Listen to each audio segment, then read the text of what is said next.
Alhamdulillahirabbil alamin. Wassalatu wassalamu ala sayyidina Muhammadin wa ala alihi wa sahbihi ajma'in. Amma ba'd. Qala al-muallif rahimahullahu ta'ala wa annahu al-hakim alladhi lahul hikmatul tammah asy-syamilatu li jami'i ma qadahu wa qaddarahu wa khalaqahu wa jami'i ma syara'ahu la yakhruju an hikmatihi makhluqun wala masyru'. Naam. Maka Allah Subhanahu wa taala adalah Al-Hakim, zat yang maha bijaksana. Alladzi lahu al-hikmatut tammah asy-syamilah, yang memiliki hikmah yang sempurna yang mencakup seluruh apa yang Allah tetapkan, takdirkan, ciptakan, dan seluruh apa yang Allah syariatkan. Tidak ada yang keluar satupun dari hikmah Allah Subhanahu wa taala, ya, tidak ada yang keluar satupun makhluk ataupun satupun hal yang disyariatkan. Tidak ada yang keluar dari hikmah Allah Subhanahu wa taala satupun hal yang Allah ciptakan ataupun satupun hal yang Allah syariatkan. Maka di sini ya penulis menjelaskan kepada kita bahwa ketika kita mengetahui bahwa Allah Subhanahu wa taala adalah Al-Hakim, ini menunjukkan ya bahwa Allah Subhanahu wa taala memiliki hikmah di seluruh perbuatan Allah Subhanahu wa taala. Baik itu perbuatan menciptakan ataupun mensyariatkan. Ahkam qadariyah ataupun ahkam syar'iyyah. Mengapa? Karena penerapan kaidah ini alif lam masuk kepada sebuah sifat, yaitu hikmah, yakni Al-Hakim.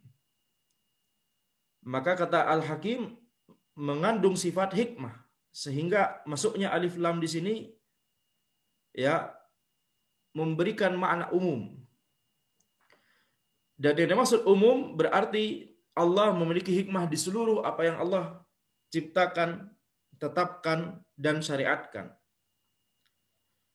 Itu berarti ada hikmah pada penciptaan iblis, ada hikmah pada diciptakannya Fir'aun, ada hikmah pada diciptakannya kaum Ad, kaum Thamud, ada hikmah pada diciptakannya Abu Jahal, Abu Lahab, ada hikmah pada diciptakannya orang-orang yang durhaka dan kufur dan musyrik, melakukan kesyirikan kepada Allah Subhanahu wa taala. Dan di saat yang sama ada hikmah Allah Subhanahu wa taala menciptakan Nabi Adam alaihissalam. Ada hikmah Allah Subhanahu wa taala menciptakan para nabi dan rasul. Dan ada hikmah mengapa Allah Subhanahu wa taala menetapkan nabi terakhir di kalangan orang Arab, menetapkan wahyu dan mukjizat untuk beliau sallallahu alaihi wasallam adalah Al-Qur'an. Ada hikmah mengapa Allah Subhanahu wa taala kemudian ya membuat Al-Qur'an sebagai mukjizat yang tetap ada hingga akhir zaman, tetap bisa disaksikan oleh orang-orang jauh setelah Nabi Muhammad SAW wafat. Maka mukjizat Al-Quran tetap bisa kita baca, tetap kita bisa telaah, tetap bisa kita dengarkan. Ini ada hikmah di antara ini semua. Sedangkan ya misalnya mukjizat para nabi dan rasul yang lainnya tidak bisa kita saksikan sekarang.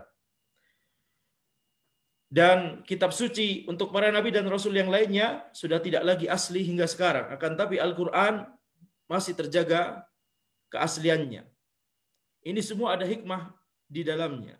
Ada hikmah mengapa Allah Subhanahu wa taala menetapkan salat 5 waktu wajib untuk seluruh orang. Ada hikmah mengapa Allah Subhanahu wa taala menetapkan syariat zakat.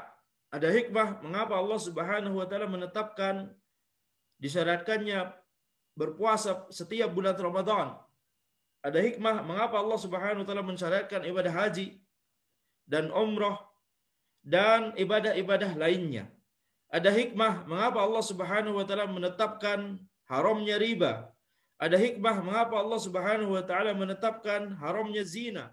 Ada hikmah mengapa Allah Subhanahu wa taala menetapkan haramnya pencurian dan segala macam kriminalitas yang lainnya. Kalau kita renungkan, syariat Allah Subhanahu wa taala begitu sempurna dan setiap yang Allah ciptakan dan juga syariatkan memiliki hikmah. Maka ini cara untuk menerapkan kaidah ini. Tidak hanya sekedar kita katakan Allah Al-Hakim memiliki hikmah pada setiap apa yang Allah ciptakan dan syariatkan, titik, kemudian tidak kita renungkan untuk setiap permasalahan-permasalahan atau setiap hal-hal individu tadi. Tadabbur. Kita merenungkan keumuman dari nama Allah Al-Hakim ini.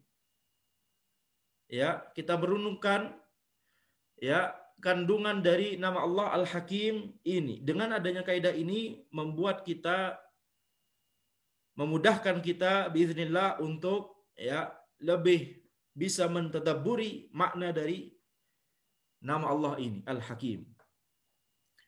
Maka ketika seseorang misalnya mengatakan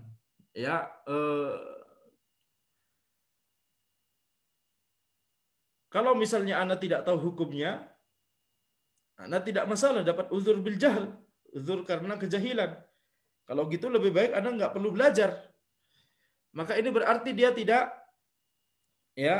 tidak memahami bahwa apa yang Allah syariatkan itu mengandung hikmah dan maslahat. Terkadang banyak orang yang kemudian berkomentar dalam masalah-masalah yang ternyata dia baru tahu bahwa itu diharamkan. Nah, kemudian di saat yang sama dia belajar bahwa kalau seseorang tidak mengetahui hukumnya, maka orang tersebut akan terkena akan mendapatkan uzur karena ketidaktahuannya. Maka kemudian muncul perkataan seperti tadi, lebih baik tidak tahu daripada tahu kemudian ternyata setelah tahu harus menghindarinya dan dapat dosa kalau masih melakukannya. Maka ini perkataan yang bersumber dari meyakini bahwa dia tidak kehilangan hikmah, dia tidak kehilangan maslahat ketika dia tidak tahu hal tersebut. Orang yang tidak tahu hukum syar'i berarti dia tidak tahu ada suatu kemaslahatan untuk hidupnya, atau dia tidak tahu bahwa ada suatu kemadaratan bagi dirinya, bagi hidupnya. Sehingga ketika dia tidak tahu, maka bisa jadi dia melakukan kemadaratan tersebut atau bisa jadi dia kehilangan kemaslahatan tersebut. Dan biasanya ini terjadi dalam masalah yang haram, dia menyesal, dalam tanda kutip, dia menyesal mengapa dia mengetahui hukum ini, bahwa ini haram. Berarti apa? Berarti dia tidak menyadari bahwa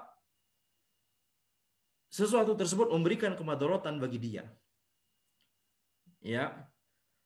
Berarti kalau kita misalnya bayangkan kalau seandainya dia ada suatu kemadaratan di masalah duniawi, kemudian dia tidak tahu, kemudian dia baru tahu setelah misalnya melakukannya, apa yang akan terjadi? Dia akan menyesal. Lalu mengapa setelah dia baru mengetahui ada kemadaratan, yaitu baru mengetahui ada sebuah hal yang diharamkan oleh Allah Subhanahu wa taala, dan ternyata selama ini dia tidak mengetahuinya dan telah melakukannya, dan setelah tahu berarti dia harus meninggalkannya. Kenapa dia menyesal pada kasus ini? Sementara pada masalah duniawi dia akan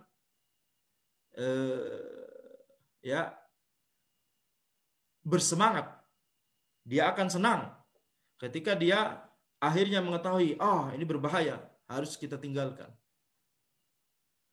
Maka ini adalah akibat seseorang tidak memiliki pemahaman dalam kandungan dari nama Allah Al-Hakim.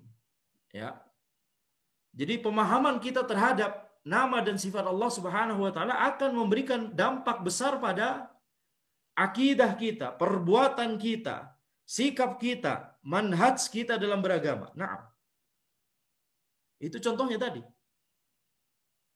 Ya, ketika seseorang tidak memahami, tidak mentadabburi nama Allah Al-Hakim, sifat Allah Hikmah, maka dia akan terjatuh misalnya pada hal tersebut, hal tadi. Atau misalnya, ya, kemudian mengatakan bahwa yang disyaratkan Allah Subhanahu wa taala itu adalah hal yang terbelakang, atau itu adalah budaya Arab. Padahal orang Arab sendiri, para sahabat dahulu, ketika Islam datang, mereka meninggalkan budaya-budaya jahiliyah mereka. Mereka kemudian, ya, berpegang teguh kepada Islam, meninggalkan budaya Arab mereka. Setelah Islam datang ke negeri Nusantara, ke negeri Indonesia, kemudian orang-orang di Nusantara berpikir bahwa ini adalah budaya Arab. Betapa jahilnya. Ini berarti apa? Meyakini bahwa apa yang Allah tetapkan, apa yang Allah syariatkan, hanya bermaslahat kepada satu suku saja, satu suku bangsa saja, tidak memberikan maslahat kepada yang lainnya. Meyakini bahwa maslahat itu adalah sebaliknya, ketika tetap berpegang teguh pada budaya jahiliyah yang banyak bertentangan dengan syariat. Islam tidak bertentangan dengan seluruh budaya. Islam hanya bertentangan dengan, ya, budaya-budaya yang itu diharamkan oleh Allah Subhanahu wa taala. Jadi kalau misalnya budaya kita itu, ya, ada yang bertentangan, ada yang tidak, maka kita tinggalkan yang bertentangan, kita, ya, teruskan yang tidak bertentangan. Di antara budaya Arab jahiliyah yang tidak dimiliki oleh budaya Nusantara modern, kejujuran. Ya, kejujuran. Lihat misalnya orang-orang Arab di zaman dahulu, ya, mereka jujur menjelaskan syariatnya Nabi Muhammad SAW. Ketika ditanya oleh Heraklius kepada Abu Sufyan, apa ajarannya Muhammad? Beliau menjawab dengan jujur. Beliau tidak mau dicap sebagai pembohong, pendusta oleh teman-teman beliau, padahal itu teman-teman beliau sama-sama orang kafir Quraisy. Beliau tidak mau dicap sebagai pendusta atau pembohong, sehingga beliau menjelaskan dengan jujur apa yang merupakan syariat Nabi Muhammad SAW, apa yang didakwahkan oleh Nabi Muhammad SAW. Jujur terhadap apa yang sebenarnya diajarkan oleh orang yang dia benci. Adapun manusia di zaman ini memelintir ajaran orang yang mereka benci. Mereka katakan, mereka mengajarkan terorisme, mereka mengajarkan radikalisme, dan seterusnya. Ajib. Budaya Arab jahiliyah tidak dimiliki oleh antum, orang Nusantara modern. Wa annahu al-aziz alladhi lahu jami'u ma'ani al-izzah ala wajhi al-kamal at-tam min kulli wajhin. Izzatul quwwah wa izzatul imtina' wa izzatul qahr wal ghalabah. Wa anna jami'al khalqi fi ghayati adh-dhulli wa nihayati al-faqri wa muntaha al-hajati wad darurati ila rabbihim. Allah Subhanahu wa taala adalah Al-Aziz, zat yang maha perkasa. Alladzi lahu jami'u ma'anil izzah, yang memiliki seluruh makna keperkasaan, izzah. Ala wajhil kamal tam min kulli wajhin. Ya, dengan memiliki seluruh makna keperkasaan secara sempurna dari segala sisi, Allah Subhanahu wa taala adalah zat yang maha perkasa. Izzatul quwwah, Allah Subhanahu wa taala maha kuat. Izzatul imtina', Allah Subhanahu wa taala maha mampu untuk menahan sesuatu. Tidak bisa seseorang akan mendapatkannya kalau Allah telah menahannya. Izzatul qahr wal ghalabah, Allah Subhanahu wa taala maha perkasa untuk, ya, menundukkan hamba-hambanya. Tidak ada hamba yang bisa berbuat kecuali perbuatan itu telah diizinkan oleh Allah Subhanahu wa taala. Ya. Karakteristik ahkam qadariyah harus semuanya atas izin Allah Subhanahu wa taala. Tidaklah sesuatu yang terjadi kecuali itu berarti telah diizinkan oleh Allah Subhanahu wa taala untuk terjadi. Ini izzatul qahr wal ghalabah. Wa anna jami'al khalqi fi ghayati dhul, dan seluruh makhluk semuanya benar-benar berada dalam kehinaan. Wa nihayatil faqr, dan benar-benar dalam kebutuhan kepada siapa? Kepada Allah Subhanahu wa taala. Wa muntahal hajah, benar-benar sangat membutuhkan. Muntahal hajah wa darurah ila rabbihim, sangat membutuhkan kepada Rabb mereka. Ini adalah kandungan dari nama Allah Al-Aziz. Oleh karena itu tidak boleh bagi seseorang kemudian untuk berpikir bahwa dia memiliki kekuasaan yang absolut, misalnya seperti yang dilakukan oleh Fir'aun. Dan demikian pula nama Allah Al-Aziz mengingatkan kepada kita bahwa apapun yang terjadi itu atas izin Allah Subhanahu wa taala. Dan apapun yang terjadi itu berarti telah ditakdirkan oleh Allah Subhanahu wa taala untuk kita. Maka ini mentadabburi nama Allah ini dan sifatnya dan kandungannya akan membuat kita mudah untuk bersabar. Apapun yang terjadi, kita akan mudah untuk bersandar kepada Allah Subhanahu wa taala karena kita yakin bahwa yang terjadi ini semuanya telah Allah takdirkan dan tetapkan untuk kita.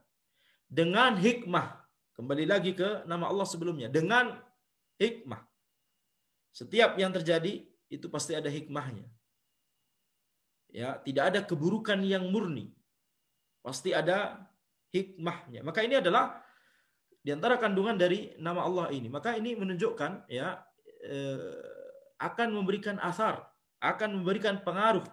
Seseorang mempelajari al-asma'ul husna, seseorang mempelajari nama Allah dan sifatnya, kemudian tidak memberikan pengaruh kepada hidupnya, itu berarti belajarnya salah. Itu berarti belajarnya kurang. Seseorang bisa menjadi seorang muslim yang tangguh,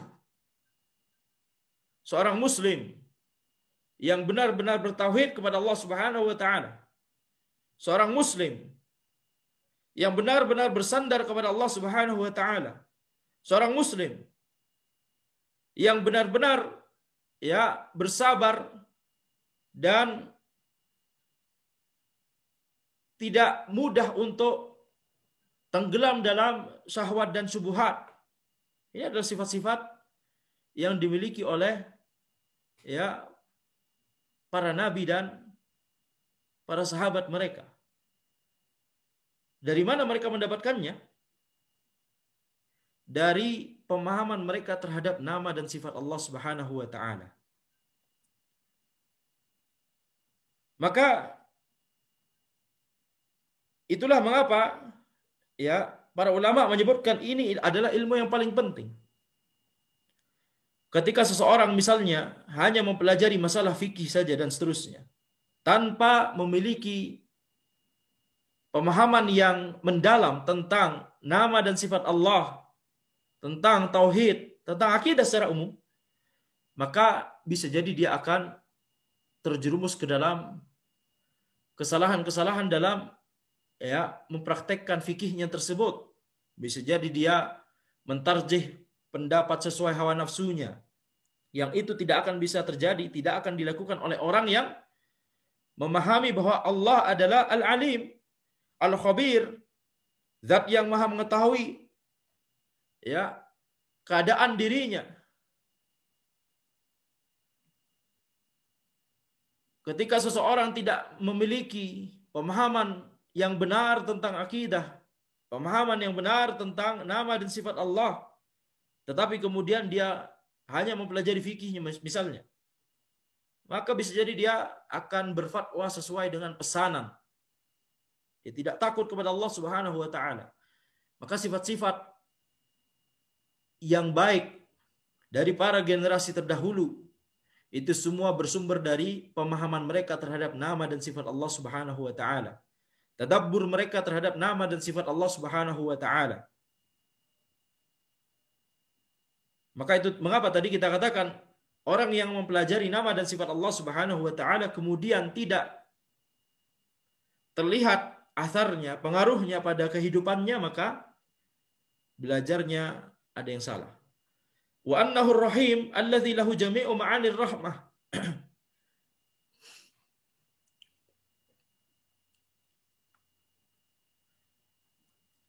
Alladzi wasi'at rahmatahu kull syai'. Wa lam yakhlu makhluqun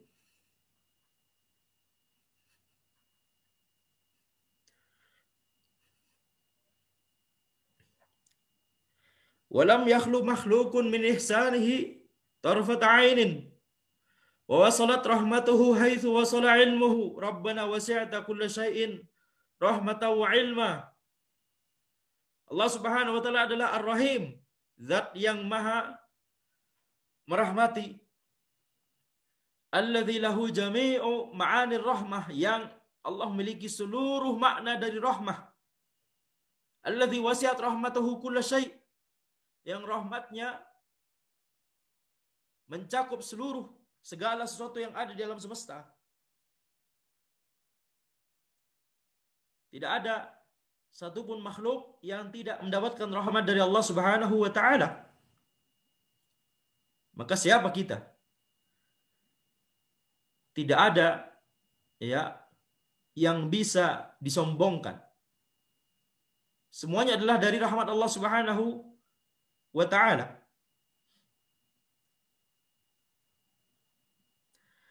Bahkan kita bisa mendapatkan petunjuk yang lurus, hidayah yang benar, bisa menapaki jalan yang lurus, bisa membedakan antara yang hak dan yang batil. Itu semua adalah rahmat dari Allah Subhanahu wa ta'ala.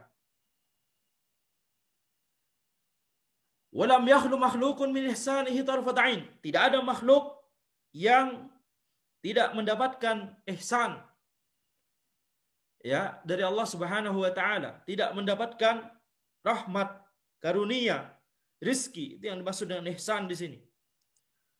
Tidak ada yang mendapatkan ya semuanya mendapatkan rizki dari Allah Subhanahu wa taala. Tidak ada yang mendapatkan rizki, karunia dan ya nikmat dari Allah Subhanahu wa taala walaupun itu hanya sekejap saja.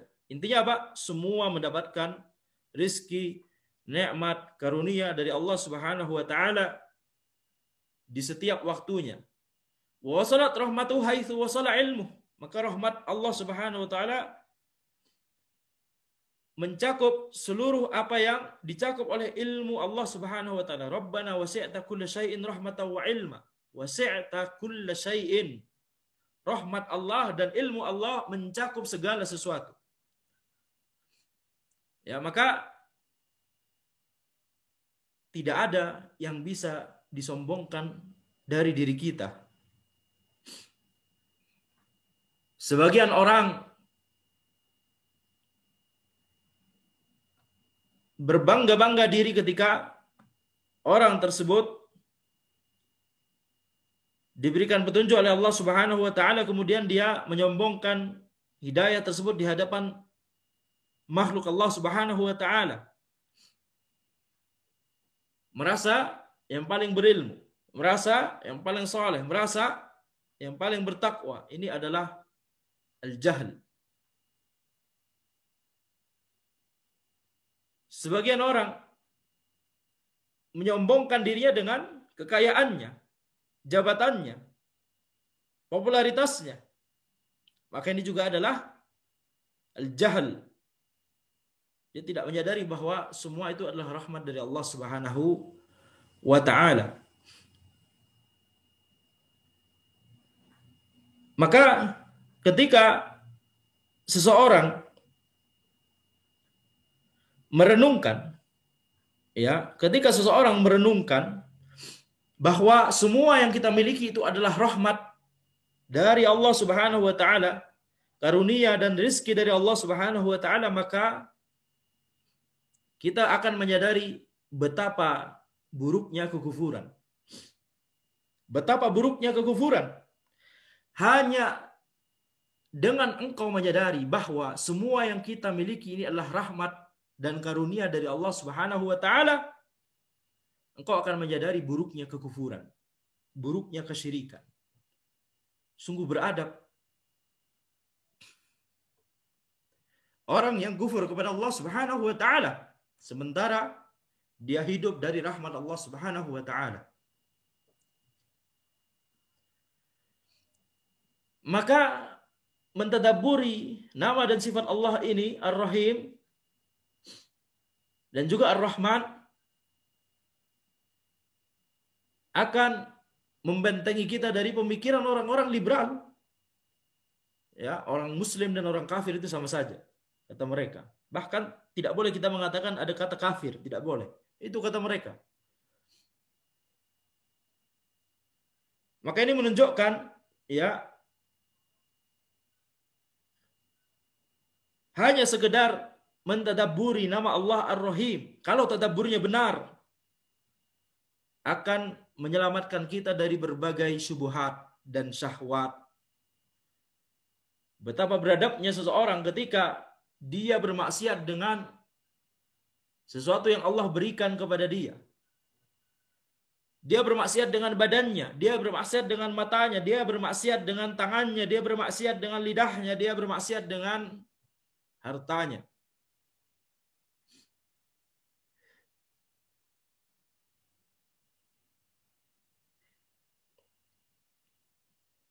Maka lihat, ada pengaruh yang kuat antara mentadabburi nama dan sifat Allah Subhanahu wa taala dengan selamatnya agama seorang hamba. Orang yang masih bermudah-mudahan melakukan syahwat, melakukan kemaksiatan, menuruti syahwat, dan orang yang masih terjerumus ke dalam syubhat-syubhat, itu semua karena kurangnya tadabbur mereka terhadap nama dan sifat Allah Subhanahu wa taala. Dan ini sebagaimana disebutkan oleh para ulama, inilah ilmu yang paling penting.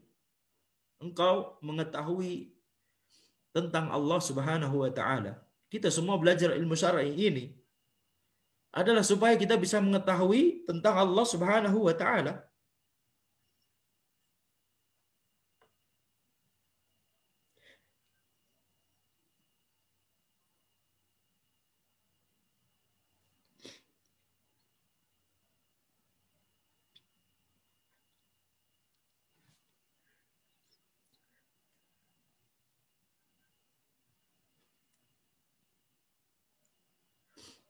Wa annahul quddus as-salam, dan bahwa Allah Subhanahu wa taala adalah zat yang maha suci, maha sejahtera.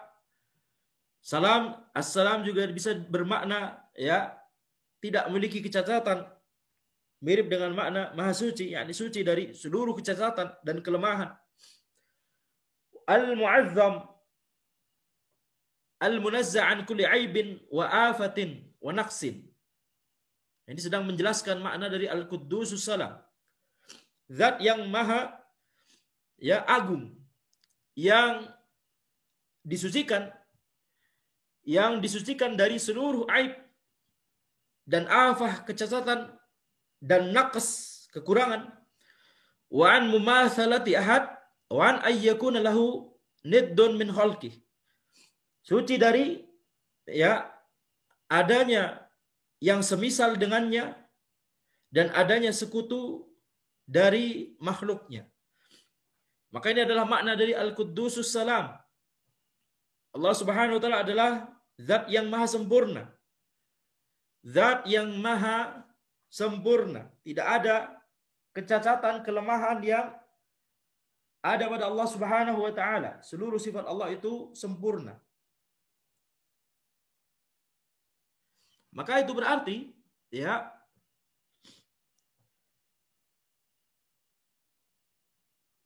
ketika seseorang tidak ada, memikirkan bahwa tidak ada kecacatan pada Allah ataupun tidak ada kekurangan, maka dia akan menyadari bahwa Allah tidak zalim. Karena kezaliman adalah kekurangan, kecacatan, sifat yang buruk. Ya ibadi inni haramtu dzulma ala nafsi wa ja'altuhu bainakum muharraman fala tadzalam. Di sebuah hadis qudsi, ya, di sebuah hadis qudsi Nabi Muhammad SAW bersabda, ya, bahwa Allah Subhanahu wa taala berfirman, "Ya ibadi, wahai para hambaku, inni haramtu dzulma ala nafsi."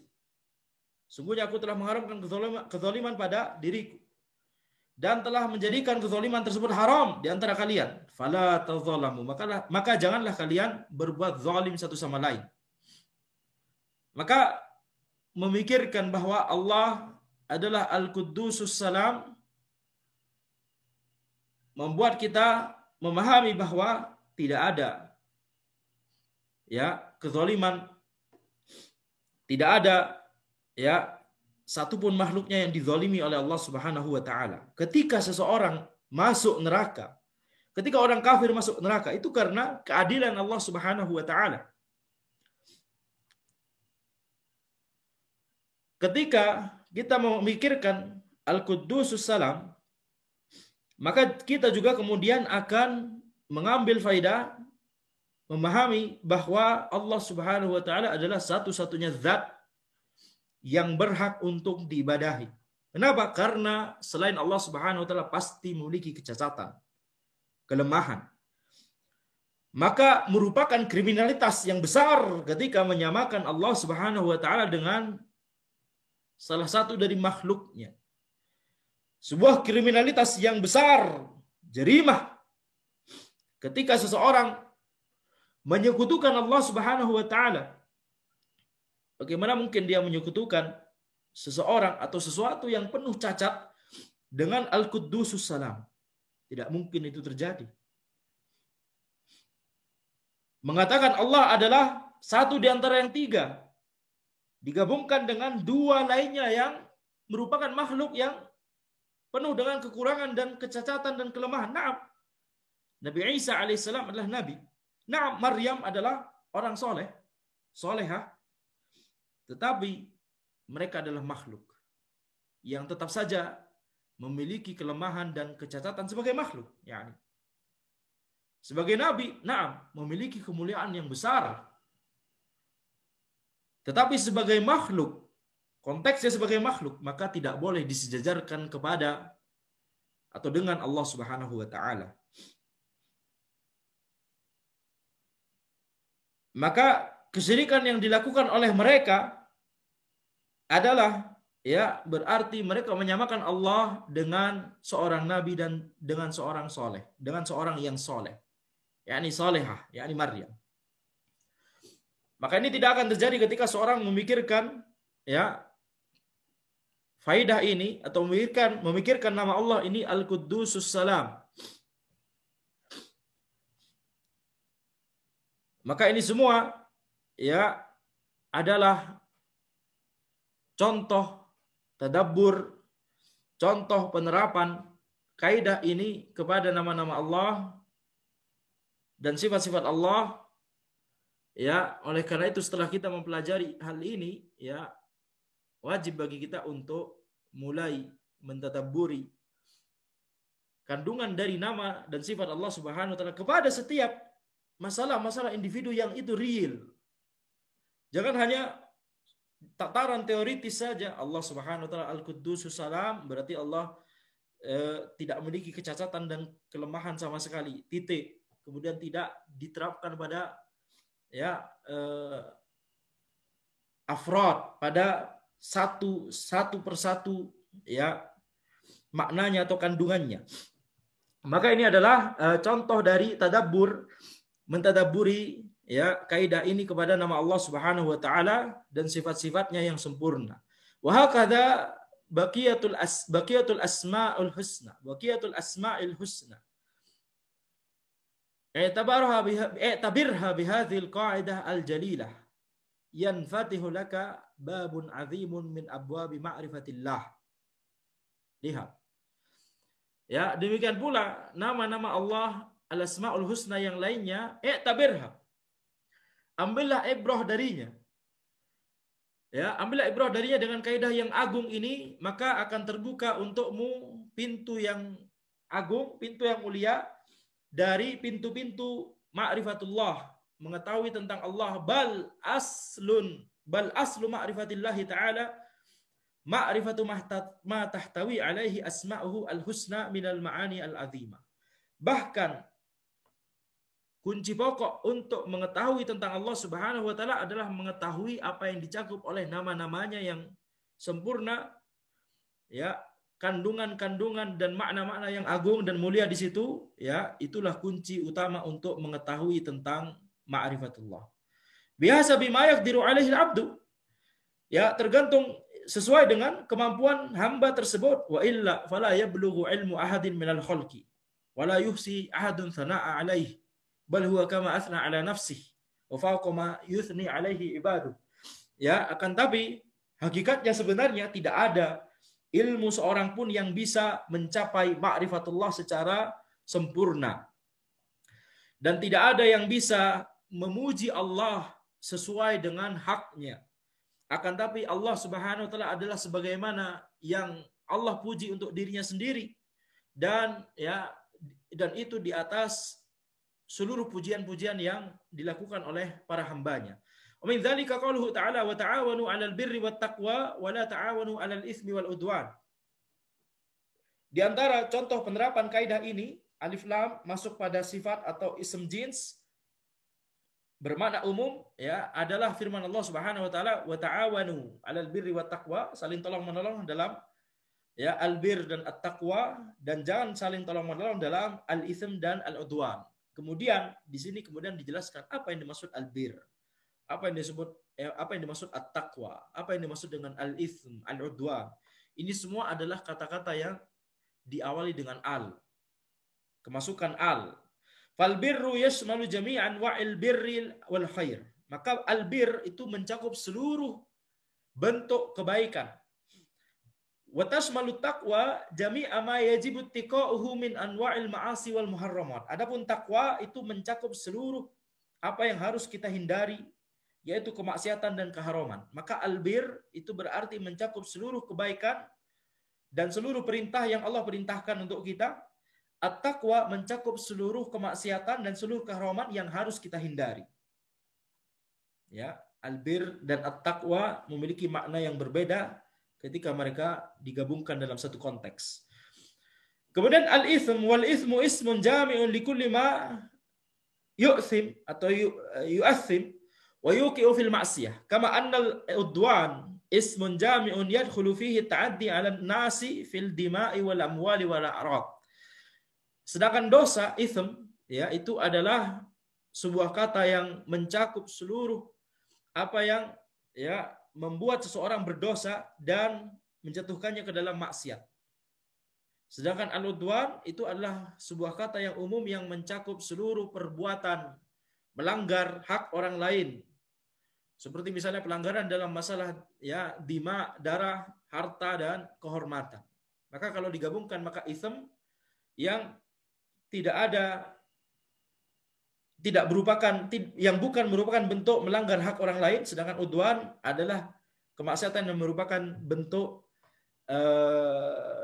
melanggar hak orang lain. Wal ma'ruf fil Qur'an ismun jami'un likulli ma urifa husnuhu syar'an wa aqlan. Al ma'ruf di Al-Qur'an maknanya adalah sebuah kata yang mencakup seluruh apa yang diketahui kebaikannya, diketahui baiknya, baik itu dari sisi syar'i ataupun dari sisi akal. Itu namanya ma'ruf. Suatu yang kita nilai secara baik, yang kita nilai bahwa dia adalah suatu yang baik secara akal, ataupun kita mengetahui bahwa itu baik dari syar'i, dari sisi syar'i, dari dalil, maka ini namanya al-ma'ruf. Wa aksuhu al-munkar, sebaliknya adalah kemungkaran. Waqad nabbahan Nabi sallallahu alaihi wasallam ummatahu ila hadzal qaidah. Maka ini adalah contoh-contoh penerapan, ya, kaidah alif lam masuk pada sebuah kata ya yang itu merupakan sifat ataupun ism jins, maka itu akan bermakna umum. Ya, ini adalah contoh penerapan. Ini berarti contoh penerapan kepada ya masalah lain, bukan pada al-asmaul husna. Ini berarti kepada ayat ya, ayat-ayat lainnya yang tidak berbicara tentang al-asmaul husna. Maka kaidah ini sangat umum, mencakup banyak hal, mencakup banyak ayat. Dan Nabi Muhammad SAW telah ya memberikan indikasi terhadap kaidah ini ya, wa arsyadahum ila i'tibariha fi qawlihi fi tashahhud fi sholati fi qawlil musallin assalamu alaina wa ala ibadillahi salihin. Nabi Muhammad SAW telah memberikan indikasi tentang kaidah ini, alif lam masuk pada sifat atau ism jins bermakna umum, dan Nabi Muhammad SAW telah ya mengajarkan, telah mengisyaratkan untuk mengambil pelajaran dari kaidah ini ketika Nabi Muhammad SAW ya bersabda tentang kalimat tasyahud di salat. Kalimat tasyahud di salat. Assalamu alaina wa ala ibadillahi salihin. Ya, salam kepada kami dan kepada seluruh hamba Allah yang soleh. Faqala sallallahu alaihi wasallam fa innakum idza qultum dzalika sallamtum ala kulli 'abdin salihin min ahli samai wal ard. Sungguhnya engkau ketika mengatakan hal tersebut maka engkau telah memberi salam kepada seluruh hamba yang soleh dari kalangan penduduk langit ataupun bumi. Maka umum. Kalau kita tidak memiliki kaidah ini, maka bisa jadi kita hanya kepikiran sebagian saja. Tetapi umum, bahkan penduduk langit dan juga penduduk bumi, seluruh hamba yang soleh, maka masuk dalam mana? As-solihin. Alif lam masuk pada sifat soleh. Masuknya di sini berarti pada kata ini.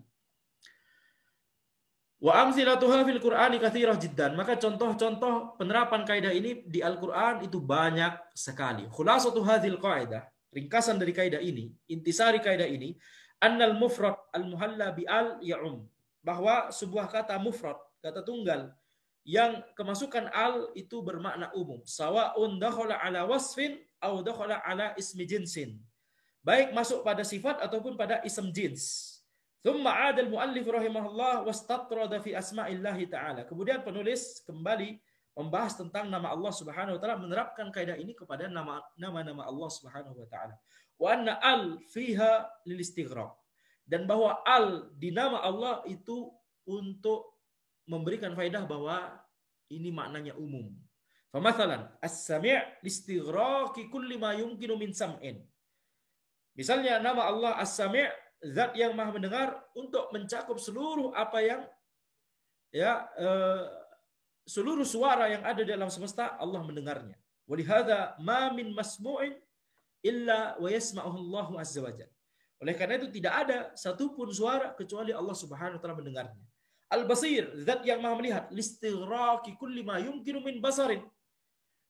Ya, Al-Basir, zat yang maha melihat, mencakup seluruh ya apa yang terlihat, apa yang ya yang dilihat, ya, seluruh benda bisa dilihat oleh Allah Subhanahu wa taala. Bisa dilihat oleh Allah Subhanahu wa taala, penglihatan Allah sempurna. Al-Bar listighraqi kulli ma yumkinu minal khair wal ihsan. Hakadha.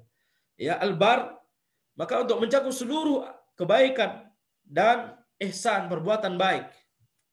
Maka ini adalah zat ya Al-Bar, Allah Subhanahu wa taala adalah Al-Bar, ya, zat yang maha baik, memberikan, melakukan perbuatan baik ya kepada para makhluknya. Maka ini adalah contoh penerapan kaidah ini kepada al-asma al-husna ya, dan ini telah kita jelaskan tadi ya, bahwa wajib bagi kita untuk mentadabburi, menerapkan kaidah ini utamanya kepada nama-nama dan sifat Allah Subhanahu wa ta'ala. Hadza wallahu alam. Subhanakallahumma wa bihamdika asyhadu an la ilaha illa anta astaghfiruka wa atubu ilaik.